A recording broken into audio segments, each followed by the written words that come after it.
Hi, welcome to Pillar 8, Conflict. Tavish and I just love the fact that you're still with us, and please pass us along at our rawmaterial.com and subscribe. And week number 8 being conflict, it is a physical week. So it goes with ignorance, week 4, and then week 12, wholeness. So physical. So we can actually sometimes feel conflict within our bodies, like a situation we can't stomach or I heard a dumb note, or we can't assimilate it. And so it can be problems with our elimination system. And Gary Larson, bringing us the humor, has different concepts of hell.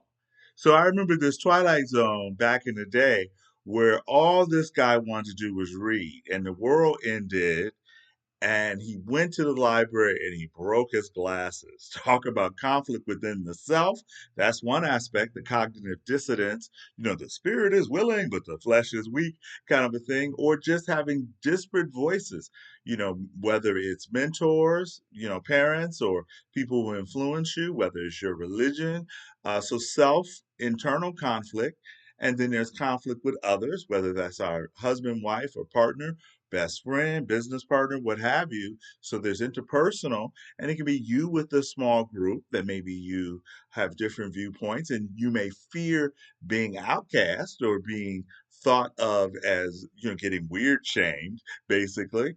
And then the last one is more interpersonal, planetary, where the conflict is you and society or you and the world at large. And we're often taught not to discuss religion or politics. Now, that's changing somewhat, but do you react in heated discussions or do you pause, breathe, respond?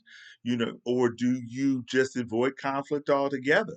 And then when you're in those type of discussions, are you thinking about the next thing to say instead of doing what week 6, listening, that pillar, which is a spiritual pillar. So music, and resources. So sometimes we might be able to see conflict as a resource that we're sharpening our iron, so to speak. So there is this aspect of conflict that all conflict on an outer level, on an ego fear level, is an inner conflict. We can work on that aphorism or that power statement.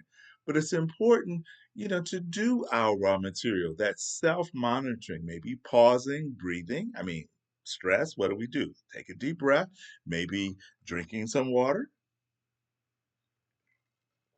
or getting some physical movement. Just saying, hey, I can't talk about this right now, or I'm going to go get some air.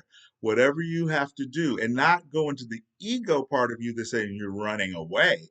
If you make the intention that you want to come back after thinking and meditating or feeling how it lands in your body, if you don't judge yourself for that, it's less likely that you're going to become defensive if someone else does judge you for that. And so, because truth doesn't need a defense. So if you feel something in your body or your feet have to get to moving, then do so.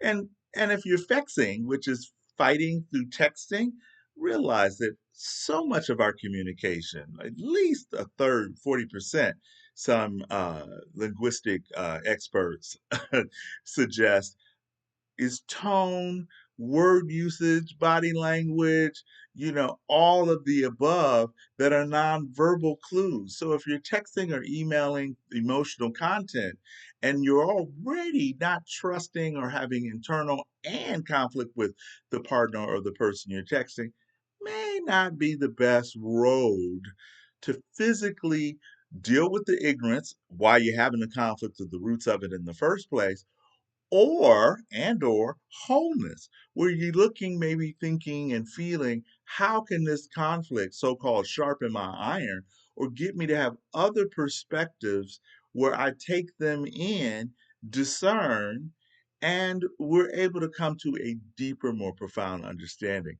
So Tavish and I are, Stevie Wonder overjoyed that you're with us at Pillar 8, and we're looking forward to Pillar 9 next week, which is intentions. Have a good one and make it a great week.